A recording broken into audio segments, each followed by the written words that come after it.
이번 시간의 학습 내용과 목표를 확인하신 후 학습을 시작하세요.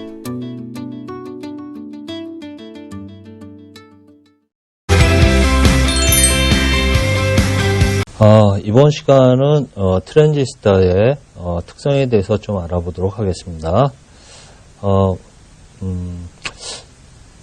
다른 소재와 마찬가지로 트랜지스터의 특성을 보는 방법은 마찬가지로 전압, 전류 특성, 곡선상에서 특성을 많이 판단을 하고 있습니다. 여기서 트랜지스터의 전압, 전류, 곡선은 일단 전압을 일반적으로 VC, 콜렉터하고 에미터 사이의 전압, 또 콜렉터 전류의 어떤 특성, 곡선으로서 많이 설명을 하고 있는데요. 일단 특성을 보기 위해서 간단한 회로에서 동작을 가지고 한번 설명을 하도록 하겠습니다. 일단 베이스 쪽에서의 전압을 우리가 0V면은 베이스 전류가 0이겠죠. 근데 이 베이스 쪽에 인가하는 전압 VBB를 좀 올려서 베이스 전압을 일정하게 해놓고 그 다음에 콜렉터에 인가되는 전압 VCC를 서서히 증가했을 때 이때 콜렉터 전류가 어떻게 증가하는지 어떻게 변하는지를 한번 보도록 하겠습니다. 자, 일반적으로 베이스 쪽의 전류를 어느 한 점을 일정 베이스 전류가 흐르도록 고정해 놓고 VCC를 서서히 증가시키면은 콜렉터 전류는 여기서부터 서서히 증가하다가 어느 점 이상에서는 일정한 콜렉터 전류가 흐르는 이런 형태로 가겠습니다. 그러다가 실제 VCC 전압이 어느 전압 최대로 인가될 수 있는 전압 이상을 가해주게 되면은 그때는 트랜지스터가 소선되기 때문에 요 VC 맥스가 걸리는 전압 이상으로 인가해주면은 안 되고요. 결국은 주로 트랜지스터가 동작하는 것은 요 활성 영역이라고 하는 요 영역에서 동작을 한다고 보시면 되겠습니다. 그래서 VBB를 그러면 처음에 0으로 놓고 베이스 전류가 0일 때 보면은 콜렉터 전류는 당연히 트랜지스터 특성식에 의해서 콜렉터 전류가 안 흐르는 이런 형태가 되고요. 이때는 이거를 우리가 컷오프 됐다 해서 컷오프 리전 이렇게 얘기를 하고요. 그 다음에 다시 VBB를 조정해서 베이스 전류를 만약에 IB1만큼 인가해주고 흐르게 해주고 VCC를 서서히 증가시켜 주면은 이렇게 일정한 콜렉터 전류가 흐르는 이런 형태로 흐르고요. 다시 또 VBB를 증가시켜서 베이스 전류가 IB2로 흐르게 해주면 다시 VCC를 증가시키면 이런 형태로 콜렉터 전류가 흐르는 것을 알 수가 있습니다. 결국 베이스 전류에 따라서 콜렉터 전류가 이런 식으로 베이스 전류를 증가시키면 이런 식으로 또 베이스 전류를 30 마이크로 암페어로 하면 콜렉터 전류는 이렇게 흐르는데 일반적으로 약간씩 콜렉터 전류가 증가하는 형태로 가지만은 해석을 용이하기 위해서 요거를 평활하게 흐른다. 일정한 전류에 콜렉터 전류가 흐른다. 이렇게 놓고 우리는 해석을 보통 하고 있습니다. 따라서 결론적으로 콜렉터 전류는 전에 얘기한 것처럼 베이스 전류가 증가할수록 콜렉터 전류의 동작점들이 각각 증가하는 것을 베이스 전류가 증가할수록 콜렉터 전류도 같이 증가하는 것을 알 수가 있습니다. 자, 그럼 트랜지스터의 어떤 동작점을 한번 구분을 짓는데 크게 나누면은 세 가지로 구분을 할 수가 있습니다. 하나는 보통 액티브 또는 리니어 영역 이렇게 얘기를 할 수 있는데요. 그 부분이 결국은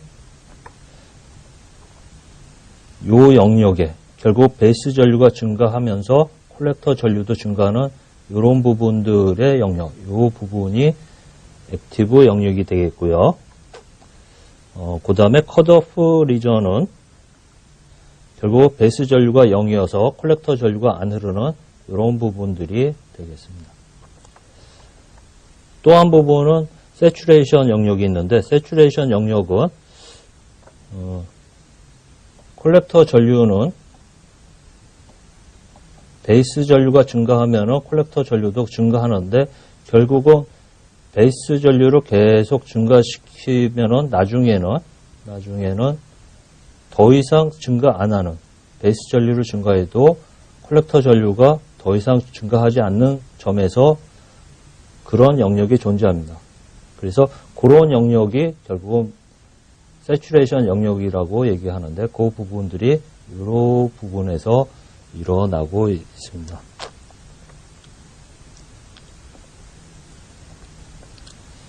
자, 그러면은 좀 더 선형 구간과 포화 구간을 좀 더 설명을 하면은, 결국은 일단은 컷오프 리전은 베이스 전류가 0일 때 결국 콜렉터 전류가 안 흐르는 이런 쪽을 이제 우리가 컷오프 영역이라고 얘기하고, 자, 그 다음에 이제 베이스 전류가 흐를 때 콜렉터 전류는 베이스 전류에 비례해서 증가해서 흐르는데, 그때의 VC는 결국은 이 부분에 대한 키르호프 법칙에 의해서 VCC 빼기 IC, RC가 요만큼이 VC로 우리가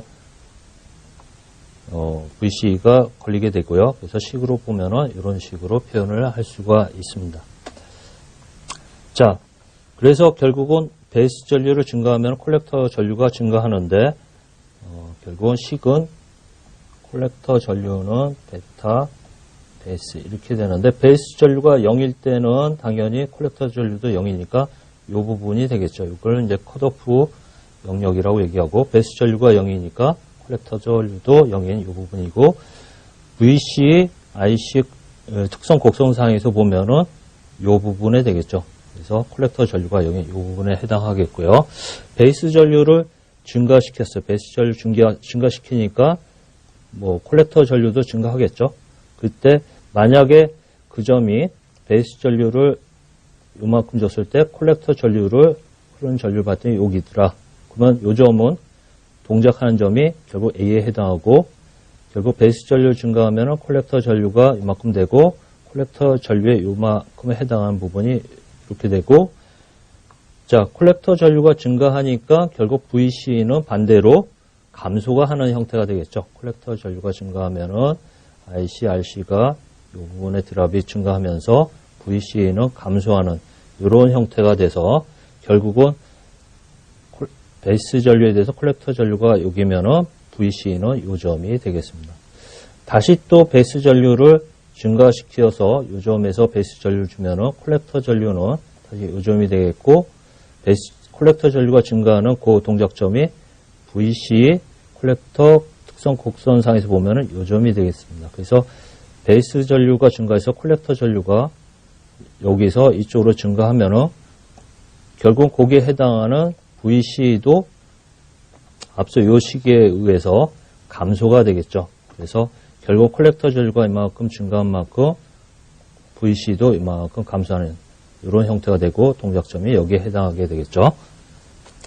더 베이스 전류 증가하면은 더 콜렉터 전류 증가하고, 이 시점에 해당하는 동작점은 VC 콜렉터 전류 특성 곡선상에 보면 이 점에 해당하겠죠. 그래서 콜렉터 전류는 증가하고 VC는 더 감소하고, 결국 쭉 베이스 전류 증가하면 콜렉터 전류가 증가하는데, 이게 계속 이런 형태로 증가하는 게 아니고 요 점 부분에서 보면은 거의 요 점에 해당하는데, 결국 콜렉터 전류는 증가하지만 VC는 굉장히 감소해서 0의 근처에서 이제 머물게 됩니다.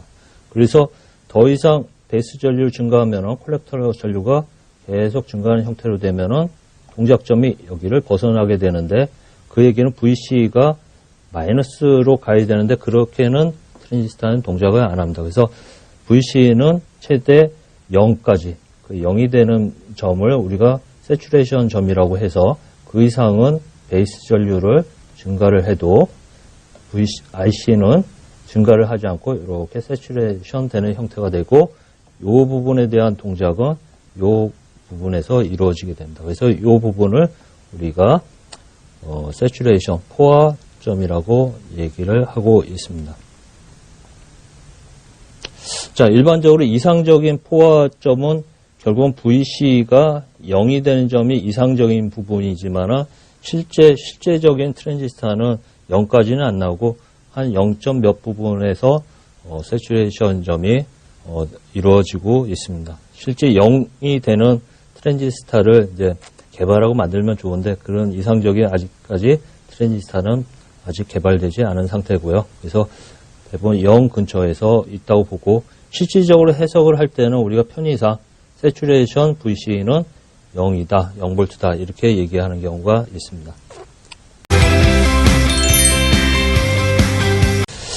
자, 트랜지스터 특성에 관련된 수식들을 하나씩 보도록 하겠습니다.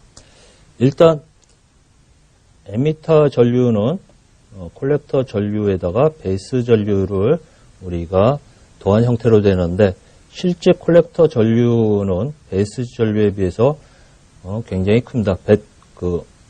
콜렉터 전류는 베타 베이스 전류인데 이 전류 이득에 해당하는 베타가 거의 100 이상 값을 갖고 있기 때문에 실제는 거의 베이스 전류에 비해서 콜렉터 전류가 무지하게 크다고 이렇게 보고 해석해도 큰 오차는 없고요. 그래서 결국은 얘는 베이스 전류 무시해서 그냥 콜렉터 전류다 이렇게 보고 해석을 해도 큰 지장은 없습니다. 그리고 베이스하고 에미터 사이에 걸리는 전압은 우리가 다이오드와 마찬가지로 0.7V로 보고 있고요. 이거는 실리콘으로 구성된 트랜지스타인 경우에 이렇게 보고 있고요.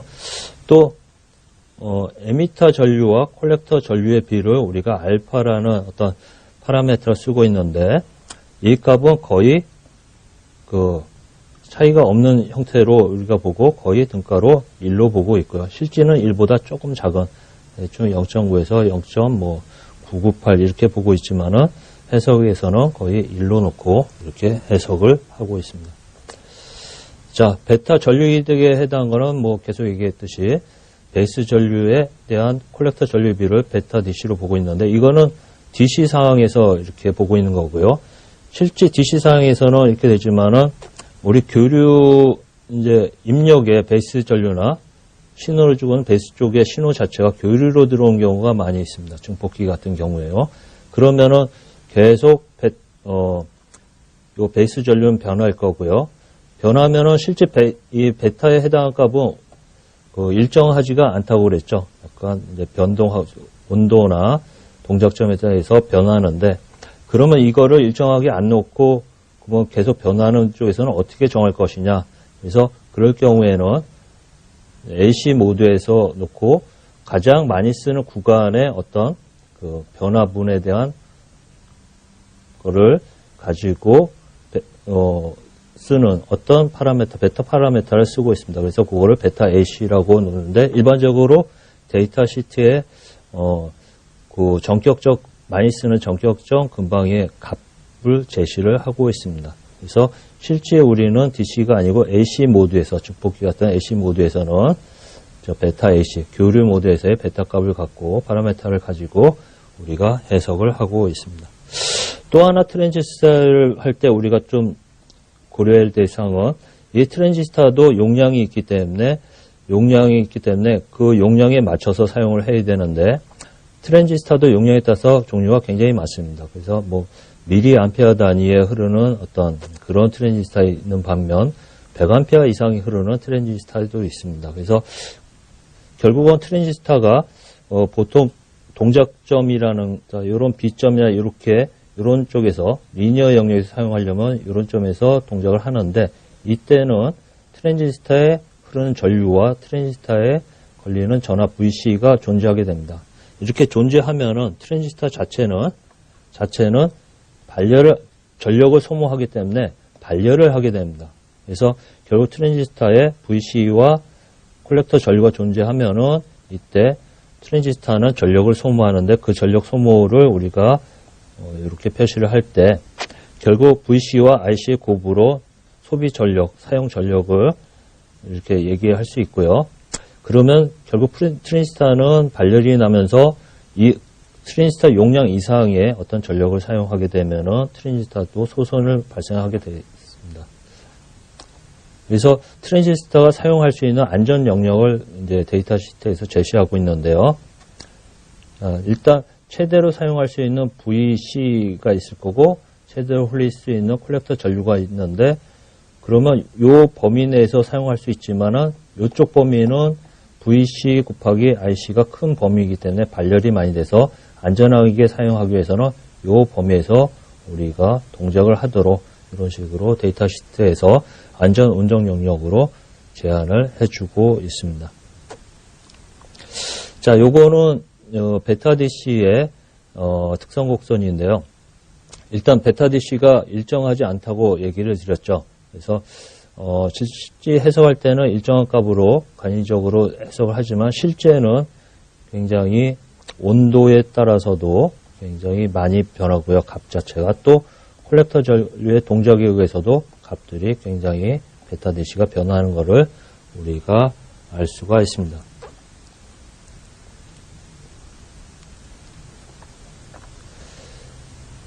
자, 그 다음에 이제 동작점에서 우리가 동작을 할 수 있는 거는,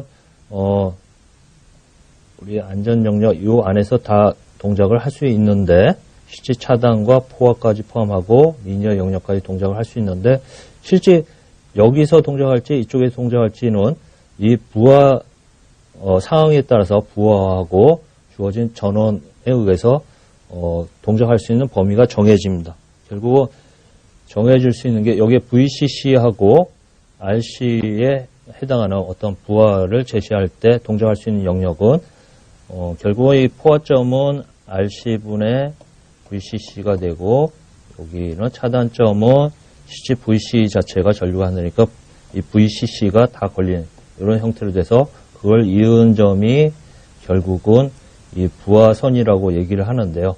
이 부하선상에 결국은 이 베이스 전류에 따라서 동작이 이렇게 결정이 되게 되어 있습니다. 그래서 베이스 전류에 따라서 베이스 전류가 IB1이면 여기, 베이스 전류가 IB3면은 여기가 동작점이 되고 IB6면 여기가 되는 결국 부하 라인에 따라서 얘가 동작이 변하는 이런 형태가 되겠고요.